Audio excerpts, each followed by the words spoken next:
Welcome back to the expansion of consciousness. I'm your host, Jason Medlock.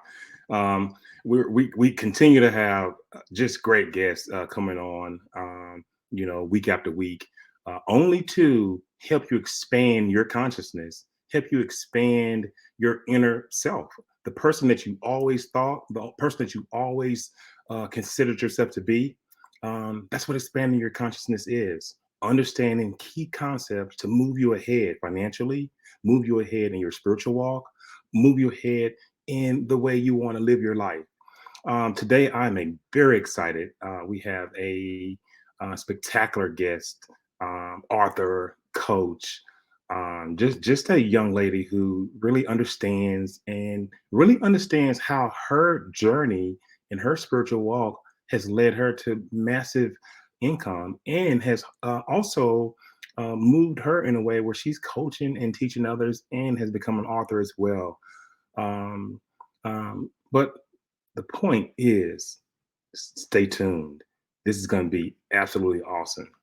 What happens when you take a straight A, people pleasing good girl, taught to perform for love and drop kick, um, that moved her into the tough part of a pandemic that threatened to close her seven-figure brick and mortar business? A faceplant on the kitchen floor in front of her two children, that was her wake-up call. Paden headed out to Sedona, Arizona for a week-long adventure where she met with healers and gurus who all told her she needed desperately to slow down and reconnect through true self and true calling. She needed more self and more soul care. Not having the faintest idea where to start, she kept it simple and carved out 2 hours each day to discover what made her happy. And of course, like any achiever, she put a time limit on it. And 3 weeks later, if she could fit it in her life, then she'd stick with it. In 3 weeks, she got her life back. Her sex drive shot through the roof. She didn't lash out at her kids in anger. She stopped belting with her husband. She followed her intuition as a business leader. She felt happy. Her anxiety and depression had faded away. And she felt a way to downshift her stress, uplevel her self-trust, and wrote it all in a book called Takes Two that is already launched. It was September the 6th, 2022. I'm talking about an entrepreneur workaholic, a 7 to 8 figure business owner, Fortune 500 companies she's worked with. She's developed numerous professional business trainings. Without any further ado, I want to go on and bring in Miss Paden Hughes. Hello, Paden. How are you? I'm so good. How are you? Good. Your bio is so long. I said, you know what? I better paraphrase this thing because Peyton, this woman has done a number of outstanding deeds out here, and it hadn't gone unnoticed. How are you today? I'm so excited to be here with you. And I love talking about consciousness. This is a consciousness platform, but we understand that consciousness is interwoven in everything we do in our everyday life. And I try to get as many business conscious people on the show so that they can give their perspective on what they do, how they do it, what revelation did they have. And you could be, 90% business, but there was some type of revelation that drove you to all of the different things, self-care, how to reconnect to yourself, self-betrayal, and busyness, a lot of the things that you went through. Yeah. Yeah. That's the journey I've been on. Wow. Well, so tell us how you started. Tell us how all this came about. Yeah. So I'm an Enneagram 3 for those that are Enneagram junkies. And what that means is I define my worthiness by the achievements that I Right. being an American, I feel like that sets me up for everyone thinking that's really great news, but it also can be incredibly dysfunctional. And so I think where I found myself was, I'd been in my 20s, I was a small business consultant for 7, 8 figure businesses. I helped my husband take his passion and build that to 7 figures for our business. And I was exhausted, burned out, had given myself an ulcer by age 23. I was irritable, moody. Behind closed doors, of course, I presented a very different picture, which was this energetic, smart, ball busting, masculine energy woman who was celebrated for my toughness. And I believed that, and I had a chip on my shoulder. I was out to prove something, prove that I was good enough, prove I could make money, prove that women could do it all. Like, I mean, I had so many chips on my shoulder trying to go in the game and compete in a fairly masculine dominated demographic in business Yes. consulting. And I basically created a version of myself that would succeed in that environment, and it was not authentic. And I think that's where I came from with my body. If I look back in the rearview mirror, it was very obvious my body couldn't cash the checks I was trying to write. Right. Right. And I was annoyed by it. Like, I was almost like, shut up. You're not allowed to have a voice. I just need you to not fail me so I can keep pushing. And it's so ridiculous to say it like that, because of course that makes no sense, but it felt so true at that time in my life. When you're blowing and going like that, I mean, it's really hard to put a finger on who you actually are. Yeah. So at some point you had to say to yourself, okay, I know I'm built for this, but parts of me is not actually functioning the way that I know I should be. What Yeah. brought you to the crescendo? How did you figure out Yeah. something was going on? Well, I used to blame it on my second born, my son, because as soon as that little sucker You came blame into the the kids. world, yeah, I just for some reason felt instantly like my life wasn't good enough for me. And I felt so much guilt about that. Like, I have 2 kids, I got a great husband, I got a business that's making good money. Why am I acting like it's not good enough for me? But it wasn't. Like, there was this great soul discontent, I would say, since he came in.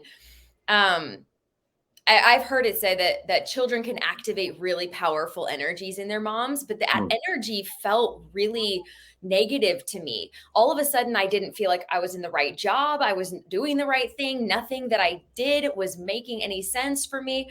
And then the pandemic hit, and what Yeah. wasn't good for me became this ultimate game of survival. And I even wrote a piece for Forbes about how in 2020, it felt like all of us non-essential entrepreneurs were like watching some NFL game, but then surprise, you're actually playing in the arena and everyone's watching you try to survive.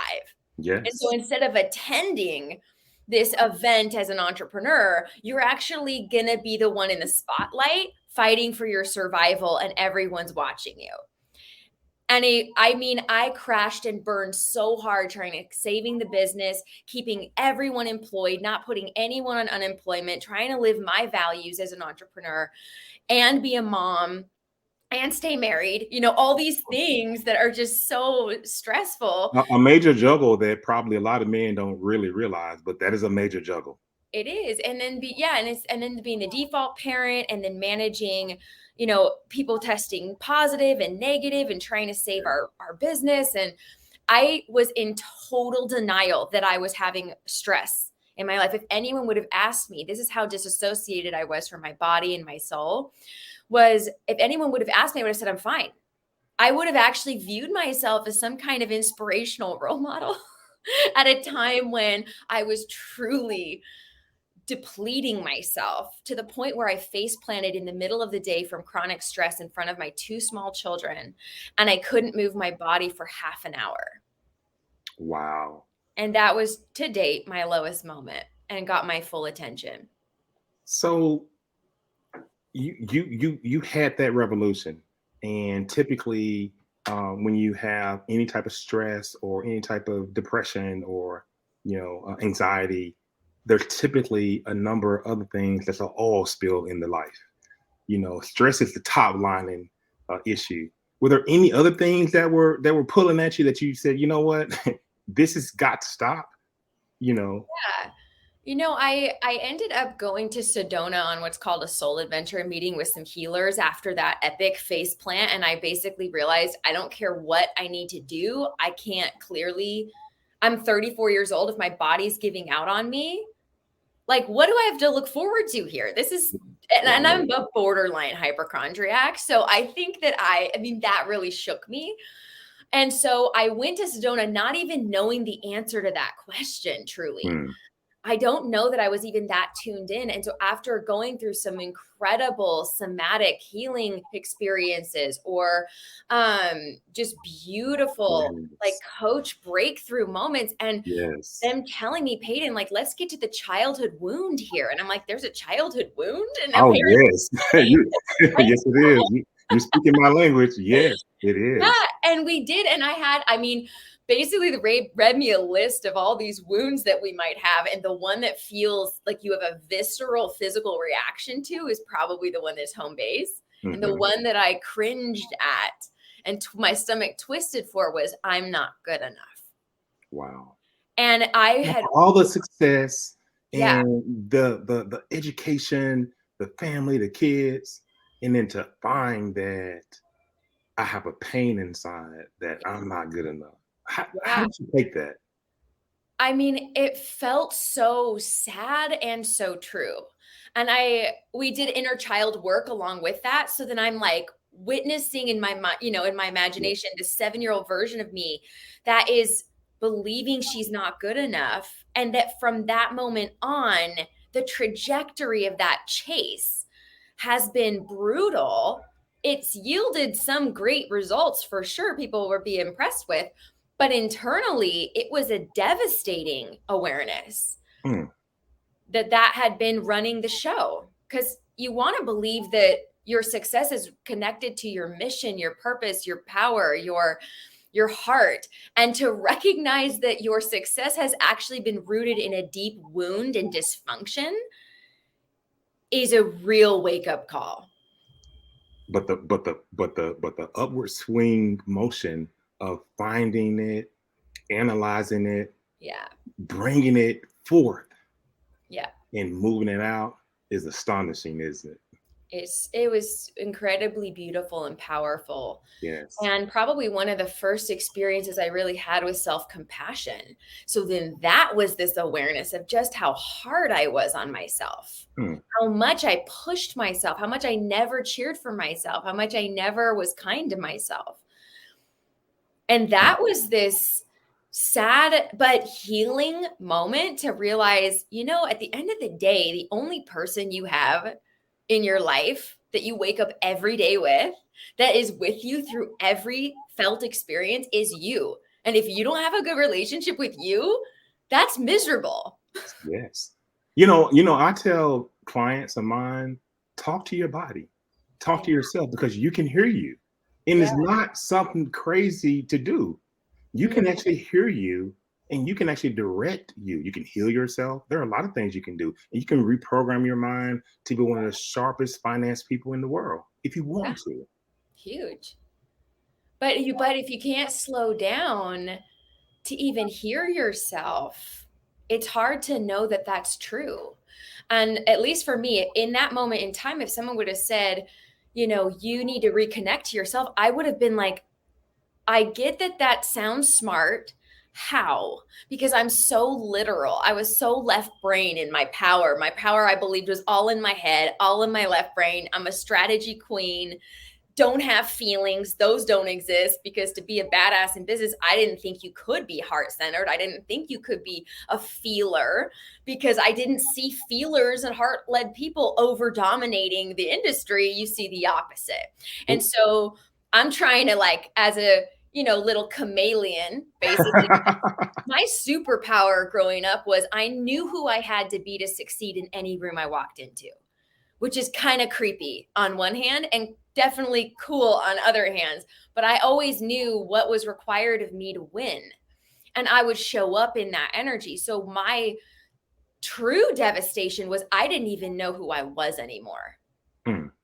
I was so disconnected from my energy that if someone were to say, listen to your body, I'd have been like, there's a body? Like, I don't even know. I was so out of it that remember seeing the wound, and then the childhood wound was so powerful for me to realize that I had been pushing myself beyond my authentic self to perform and succeed, and really for love and to be good enough. So obviously, the outside constructs, which is the business and the Yeah. world and moving and family, those are the constructs. And the stresses of all of that, obviously you reacted to it in a highly sensitive way. Yeah. And you came to this realization. How did Yeah. you come to the realization that you were a highly sensitive person? And what was that like? Well, I like to say I got my ass handed to me by the German Buddha, and that's what I call her. She's my life coach to this day. Her name's Kamala Road, and she is a powerful master coach and intuitive. And she spoke to me, and I sat down in Sedona. So it's like we've done the inner child healing. I now realize I've been running this horrific script in my life from a place of woundedness. And then I sit down and she goes, I before I said a thing, she goes, I have you as this highly ambitious, overachieving, workaholic woman who's running completely away from the reality that she is a highly sensitive person. And you're acting like your body's a Lamborghini when really it's a Toyota Tacoma. Wow. And I was I already want her number. like, what? In 3 minutes, she's got me down. And I'm like viscerally uncomfortable with the fact that she got me nailed. But I also didn't know what she meant by sensitive. So I said, no, I don't think I'm sensitive. Like, I don't relate to that. And she goes, that's okay. Of course you don't relate to it. You've been running from that too. I'm like, great. Now I'm running from not being good enough. What is the next thing I'm running from, guru? And she says, you are highly sensitive. Let me prove it to you. And she goes through Dr. Elaine Aron's 25 statements that if you answer yes to more than 14 of them, there's a very high chance that you have the trait. So it's not a disorder, it's a trait around being highly So she sensitive. pulled out some data on you. Oh yeah, because she knew she wasn't going to get to my heart like in Right. that moment. She did, of course, but like she knew she had to intellectualize it with me. And so I No said brainer. yes to 24 out of 25 statements. And I was shocked because the statements were things I was embarrassed about. Things like, do you get irritable when you're in uncomfortable fabric? And I'm like, yes. Like, do you get really hangry? Yes. Like, does music and art make you cry? Yes. Like, I could bawl from a traumatizing movie for hours and feel like Right. I don't know why I can't stop crying, And she would say, do you get freaked out by really loud and surprising noises? And I'm like, oh yeah, like I will smack. I want to throat punch somebody that comes behind me with a big noise. Like it just freaks me out. So she keeps going, and I'm like, wait, these are all parts of me that I've never understood, never honored. Like, what is this list? What does this mean? And she starts to go into, like, basically, I'm neurodivergent. I think differently. I have a deeper processing, and I take in far more stimuli than 80% of the population, meaning my nervous system is different than 80% of the population. Mm. And that means I blow up faster. I fill up. If I'm like a tank, I can only handle so much pressure before it's predictable that I'm going to lose it on somebody or myself. But I'm hitting that faster than everybody else. And it was such a place of judgment and shame for me because I knew she was right. My family would walk on eggshells around me. And I could tell that they would do that. And I didn't know how to tell them not to do that. But it was like this over controlling type A mom in the family. Don't mess with mom. Like that was absolutely who I was in my household. And I didn't like that part of me. So you're in Arizona Yeah. and you're face to face with your match, basically your life coach. So you're there and you're going through all these things. What did you take back with you that changed everything? She actually asked me, she said, you need more alone time because you need to depressurize your system. And HSPs or highly sensitive people need alone time. And she told me what do you want to do about this? And it was the first time I could tell you my intuition blurted something out of my mouth that scared the crap out of me. And Wow. what I said in that moment was, I need to take 2 hours a day to be alone. And I was like, oh my gosh, why did I say that? Why would I say that? I don't have 2 hours a day. Like, that might be the most triggering thing I have ever even heard, much less I'm the one that said it. And but she said, at least, like, you at least need 2 hours. And I'm like, oh my gosh, thank God I didn't serve up like 3 hours, because I'm sitting there trying to figure out how 2 hours is going to even make any sense. But as soon Right. as I said it, I felt a relief flood over my body. And it Mm. was really this moment of, that is true. So I need to figure out how to make this work. So my Wow. marching orders from that was, okay, I don't know who I am. I clearly am sensitive and been faking that for decades, and then trying to be strong. And then I'm not good enough. So I don't even know who I am anymore, because I've become everything everybody else wanted me to be. And I'm super sensitive, which is something I've hated about myself, but it's part of me. So I can either hate it or I can find a way to integrate it, but I don't even know what to do. So apparently now I'm taking 2 hours a day. And it was right before Thanksgiving in 2020. And so in my head on the plane back from Sedona, I'm like, how do I sell this to my husband? Like, what's the play here? Like, he's already watching the two children, babysitting the Right. businesses. He's running our businesses for us for a whole week so I can go on this little sabbatical. I'm going to come back and go, also, I'm going to work 10 hours less per week so I can be happy.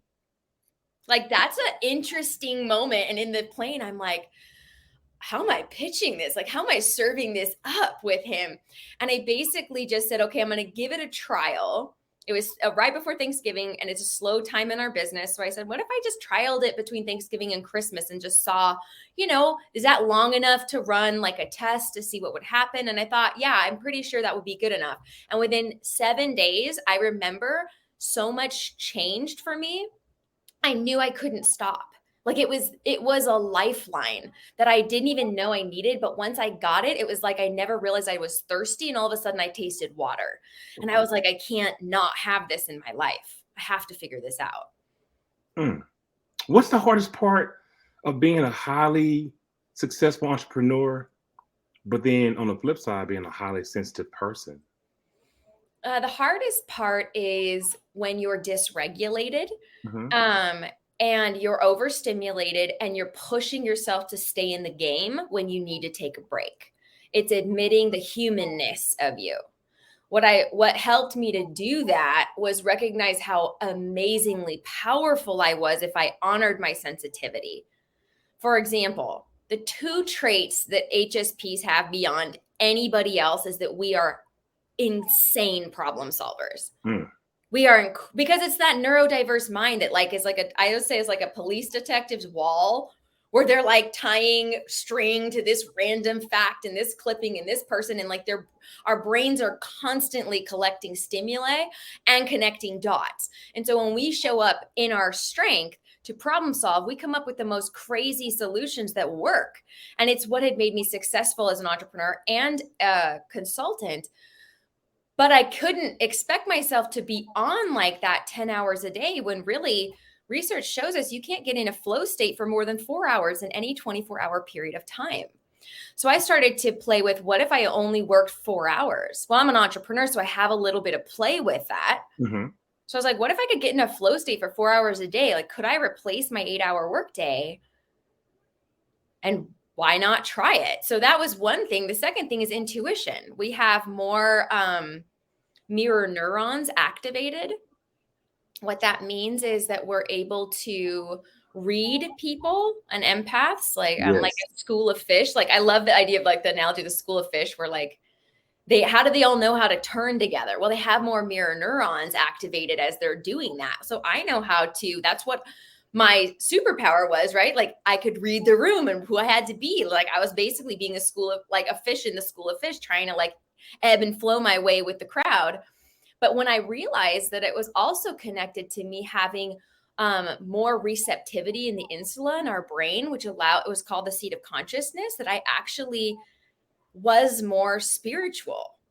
or at least was more interested in spirituality and had a very vibrant inner world Right. through meditation and some of these tools that I have since learned. I realized I could solve these problems Yeah. intellectually or spiritually. There were two paths that I had that were unique. And if I didn't rest and power down, I wouldn't be as powerful. So those were really, really big breakthroughs for me. So we're going to talk about your book now. I'm going to go ahead and pull it up. And is that it right there? There we go. We're going to go ahead and I was share gonna it. say I could There, show it to you. there it is. Okay. Okay. That's your best-selling book, Take Two. Mhm.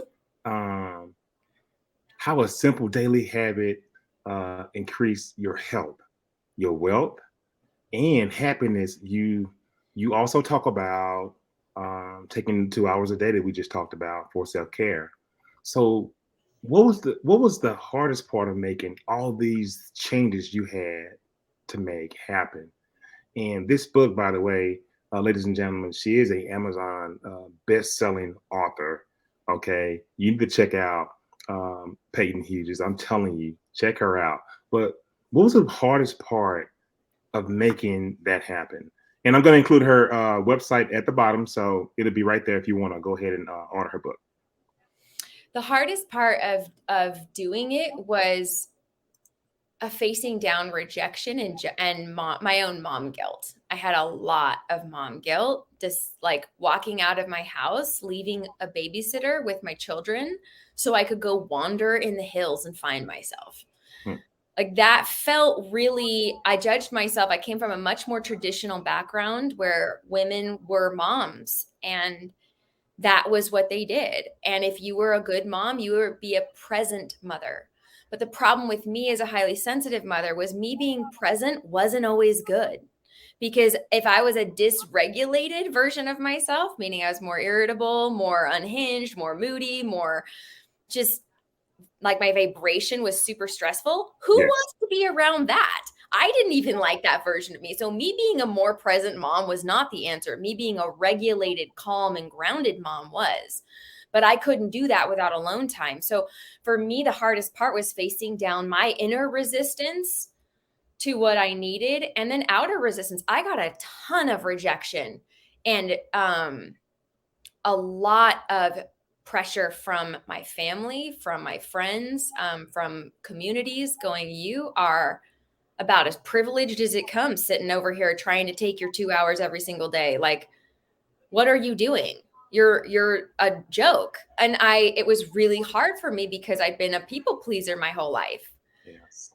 That was a hard one. So you mentioned, your children and motherhood. What's the hardest part about motherhood? You are a highly successful entrepreneur, author, mom, wife. But what's the most hardest part about motherhood that people don't talk about, and most women don't talk about? Yeah, this is a great question. The hardest part about motherhood is everyone sells it to you like it's going to fulfill every part of your heart, and it's going to be the hat that you wear with the most pride. And when you're a highly sensitive mom, and when you're a mom with children under a certain age, it's miserable. I'm sorry, my experience, my perspective, nobody prepares you for how isolating it is. Nobody prepares you for how much you will be basically to be considered a good mom in our culture, at least the way other moms prop it up to each other, is you will give every part of you up Yes. for 10 years per child. Yeah. So if you have multiple children, what we're being asked to do is to shelve, be needless, to be sexy, to be successful, to be smart, to be on, to do it all, to be the default parent, and to do it relentlessly. And only then can we be considered good enough. And every mom is dying in isolation and seriously having mental health problems. Like the UN just identified women in the US as one of the most at risk populations for psychological distress in 2020. Well, you're listening to Expansion of Consciousness. We're going to reset real quick. I'm Jason Medlock. I'm your host, and I have with me author, coach, Paden Hughes, highly successful business entrepreneur, and her best-selling book, Takes Two. Go to Amazon, pick this book up. Go to her website, Paden, Paden Hughes, Hughes.com. Peyton, you're in the top 2% of female entrepreneurs out there. What costs and sacrifices did you have to make? And would you advise others to follow the same path that you followed? Hmm. Um, what I would say made a decent amount of sacrifices. I also come from a lot of privilege. So like I roll into the room and people expect me to win. So that I had that rolling in with me. Like I acknowledge that for sure. And then what I came from was a family that basically taught me work ethic is our in your bloodline. Like you can't fight it. You're going to work hard because it's what we do. And so I worked 100 hours. I remember I volunteered and worked 100 hours during college to put myself through college on top of schoolwork, which is insane when I go back and go, what was I doing for 4 years? Like I had no life. When my husband and I started our business together, I was working. We didn't take more than a 3-day weekend for 5 years straight. I know what you mean. God.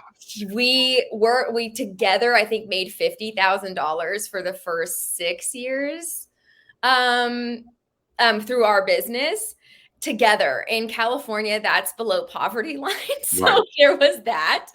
While everyone was like, you're so glamorous having your own business, we were hustling. And it felt like we were just hitting our heads up against walls. And so that was hard. It was hard to watch everybody. My husband was driving a Vespa to save money on gas. Like we were really just doing some funky stuff just to try to keep it all together. And when we started to make money and started to see it work for us, we became obsessed about taking that money and investing it and still maintaining a kind of a shoestring budget life. Yeah. So we've been smart with as the world would say, you've been great on investing your sweat equity into anything that would, be potentially profitable. Thankfully It was, and then you've got all this money, but you're just storing it away and trying to grow it on the side. And I had read somewhere that, the average millionaire has 7 different revenue streams. So we started getting obsessed about creating 7 different revenue streams. Like anything down to like, could we Turo a car and turn that into some car rental income? Like, could we rent out our garage and make money to help pay the mortgage? So we've always been scrappy like that. And that definitely helped. Would I recommend, this is a lesson I'm standing in, right, in some level, because I don't see a lot of entrepreneurs actually succeeding without a degree of hustle in the beginning. Mm-hmm. But then what I'm starting to see a lot of is people saying there's another way other than hustle, but almost always the people saying that have already hustled and made success. So it's like everyone wants to say I do believe that you can make your path easier. I think intuition plays a huge role in that. I think self-care plays a huge role in that. Do I think that would have helped me early on? Yes. Did I learn a lot and still feel like there was reward through the struggle? Also, yes. So you mentioned earlier being a people pleaser. So how did that impact your success? Well, it basically meant that I over delivered because I didn't think I was good enough, which is a root fear for a lot of people pleasers. And it was also rooted in the way I grew up and in the way I wanted to, I was one of 5 children and my parents were busy and awesome. And I wanted everyone's approval. And so it became, what's going to get people's attention? How do I get people's attention? How do I perform? And that came back to performance. Now, that was not a conscious decision on anyone's part. It's not like they said, how can we make Paden push her into this people pleasing? But that's definitely what I absorbed as a child was, when I serve other people and give other people what they want from me, I should get it back. This should be the law of reciprocity. I mean, you're not thinking that at age 8, but that's the universal law we think is going into motion. And it always left me emotionally bankrupt, energetically bankrupt. I've never seen a person really at least with entrepreneurship and motherhood stacked on it, perhaps, I've never actually seen that equation work out in the way people wish it would. And so it just contributed to the burnout, and it contributed to the feelings of resentment that people weren't giving back to me what I was giving to them, and feeling angry about that. We were speaking about hustling and that whole hustle culture, which can be toxic. But so tell me what's toxic about the hustle culture, but as an Yeah, entrepreneur, and even you've embodied the hustle culture to get results. totally. And I would say, like, it's like anything, like there's like it's like, have you ever read the book, I forget the author's first name, but his last name's Keller. It's called One Thing, and his concept is that every one of us can pendulum into hustle, but has to, for as long as we're out there, has to pendulum into total rest and relaxation. And then somewhere in the middle is where there's more of this equilibrium, sort of like masculine, feminine energies, same concept. Like when you go to either extreme of like driven push, like there's a Yeah, toxic side to that too, because you're basically treating yourself like a computer instead of a human being with a beating heart. So the toxic side is to believe that you're only as good as your achievements, and that you can't take a break because otherwise you're weak. And then it becomes this addiction to, I'm busy, so it's a badge of honor. I'm doing things and achieving things, so I can't stop. And then we end up getting ourselves into places of disease be manifesting in our body. We get ourselves in this place where yes, we're not mentally healthy. We're emotionally toxic ourselves, and trying to have healthy relationships, but we're not in a good space as ourselves. And then we can feel really hopeless, depressed, and anxious. I believe hustle culture is absolutely detrimental to sustain at prolonged periods. I think that it's fun to sprint, but you can't sprint 10 marathons back to back. yeah, and more than likely it leads to burnout, as you say, and rarely leads to success. Yeah. So that's that in itself really explains a whole lot. So I know that you were under a lot of stress and burnout, and you figured out a way to really move yourself from that. So how'd you stop lashing out to the people you love, Yeah. being highly sensitive? Yeah, so this is the dark side of sensitivity. And the more I connect with highly sensitive people, the more we have this unspoken place of deep shame, which is, Yes. I only will show my depletion and my state of total helplessness when I feel safe. And who do I feel safest around? People I love the most. So, unfortunately, the people I love the most see me at my absolute worst because I don't even have any more energy to fake it for them. And so, what was happening was I wasn't taking care of myself. So, I was angry at the people closest to me for not taking care of me. Mm, But it was like this, basically, it's like, the lashing out was really myself, my soul crying out for my needs to be met. And so often what we look for other people to give us is what we need to give ourselves. And so what I wanted was someone to give me a break, somebody to help me relax, someone to allow me to depressurize, to co-regulate my nervous system. I wanted a big hug for like 30 minutes. I wanted all these things. And it's like, when you're also married to an entrepreneur who's also busy, who also is a dad of 2 kids, that became hard. And I would end up being irritable and saying mean things from a place of just being depleted and angry at myself.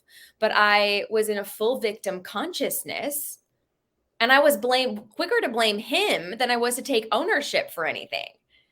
And I mean, I had to seriously apologize and continue to model emotionally safe behavior, because it's not enough to say, honey, I'm sorry, I've been screwing up and I've been a shrew to you behind closed doors. And like, I'm super sorry. I don't know how you're still around me and I love you. It was like, there's that, but there's also this fact, okay, like, where are your receipts? So show up consistently as an emotionally regulated version and watch me become safe for him to relax around, which was the first time we achieved that in our marriage, was when I was taking my alone time. He was actually able to be himself. wow. The power of nervous system regulation. It really is. And I didn't even know what that phrase meant for a while, even when I was doing my 2 hours. And then I realized, oh my gosh, all of these therapists and all these wise people I follow are all talking nervous system regulation. Hmm. They're all saying stop talk therapy. So many of us are lost in our, not stop, sorry. I should say that's not the only path, because too many of us are locked into our heads, are completely believing like we can talk ourselves in and out of things, and we're too cerebral, and we're missing the soul connection. The head and the heart is completely disconnected, and the wisdom's in the body. You've got to get into the feelings. Your feelings are messengers, they're not inconveniences. Your body is deeply wise, it's also sending you wisdom. Are you willing to listen to it? Because I think a lot of us are taught that our logic brain is really what we can trust. And our heart, I grew up really Christian, so I was taught my heart was deceptively wicked and likely No. to throw me off course. So I straight up didn't trust anything that felt like a heart passion. So that was a big part of my journey, was like, I don't trust my body. I don't trust my feelings. I can only trust my thinking. But then I got depressed and anxious, and my thoughts became really hard to manage. Wow. What a fabulous, fabulous conversation. We're running out of time here. But Peyton, I want to give you the opportunity to, do you have a special offer? Do you have anything that you want to add to the conversation? How can people find you? I'm going to put your website back up, but Yeah, what's thanks. coming up new? Is there anything exciting you're going to be doing? Talk Yeah. to us a little bit, Peyton. Yeah, so I've got a couple ways to work with me. First, you can buy my book. It's a great, entertaining read or audiobook. I also narrated it on Audible, so it's easy for those that are actually that are too busy to pick up a physical book. You can ride around, run errands, and listen to it and laugh with me at myself as I learn these things. And then you could also work with me one-on-one. I do take coaching clients. If people are wanting, specifically, I work with highly sensitive working moms. I think those are my people, because we have such a unique amount of pressure, and my story can lend itself to how to walk out of that. But I also have an amazing program that's a 4-month program. That's a combination of being live coached and have online curriculum. That's called Sensitive and Successful. And it really helps to anyone who thinks you're highly sensitive, that's trying to hack a way to unhustle yourself, try to figure out how to manifest, try to figure out how to use and unlock your intuition. And I can help walk you through what I have used and help my clients use as tools to guide that discovery. Turning my message into my message. Take two. That's Uh, right. Paden Hughes. It was fabulous having you on. I want you to stay with me. I'm gonna move you to the back office. I'm gonna close this thing out. And thank you so much. Okay, Thank stay with you. us. Stay with us. Hold on for a second. Wow.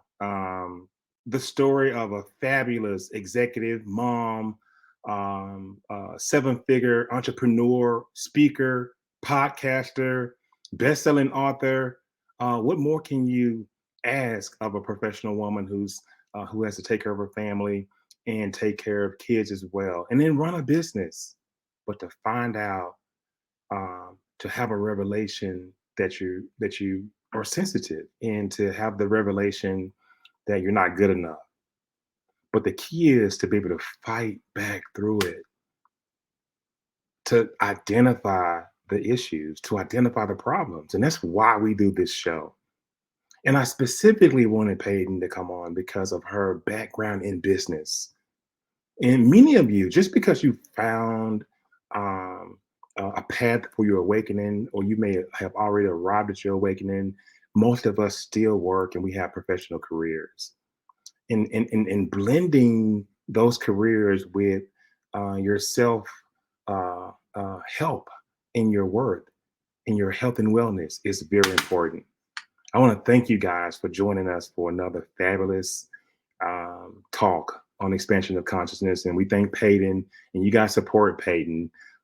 She has a fabulous book out there, and she can really help a lot of women, a lot of men who are sensitive and are living this strong, healthy professional life, but may need help identifying areas that have pain. Thank you guys very much, and God bless, and we'll see you the next time. Goodbye.